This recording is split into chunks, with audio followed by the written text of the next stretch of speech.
Un sac de billes sur TF1, un drapeau nazi à Nice? Retour sur un scandale local. À l'occasion de la diffusion ce soir sur TF1 du film historique Un sac de billes, focus sur un moment insolite du tournage, l'installation d'une bannière nazie sur la préfecture de Nice. Un événement qui a provoqué un grand émoi auprès des passants. Un sac de billes, le roman de Joseph Joffo, suit la fuite de deux frères juifs dans la France occupée entre 1941 et 1944.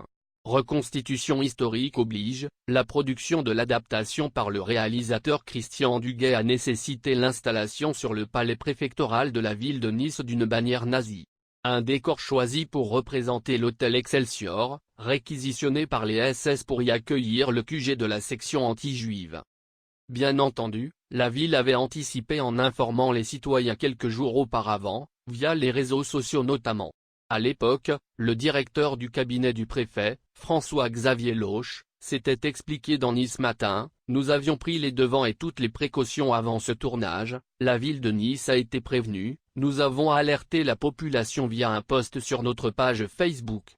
Nous avons appelé la communauté israélite de Nice pour bien expliquer la situation. » L'installation de 10 minutes n'a évidemment pas manqué de faire son petit effet auprès des passants, avertis ou non. Certains ont pris la chose avec humour, comme les touristes allemands interrogés par Challenge.fr, « J'ai envoyé les photos à mes amis en Allemagne, ils ont répondu nous sommes de retour. » D'autres étaient plutôt déconcertés, les gens ne savaient pas s'il s'agissait d'un canular, d'un tournage de film, d'une provocation. Alors, dès l'apparition sur le toit des deux hommes chargés de dérouler le drapeau, la foule s'est mise à crier sur eux. En plein marché des antiquaires, la scène a évidemment suscité beaucoup d'émotions, a confié un témoin au quotidien local.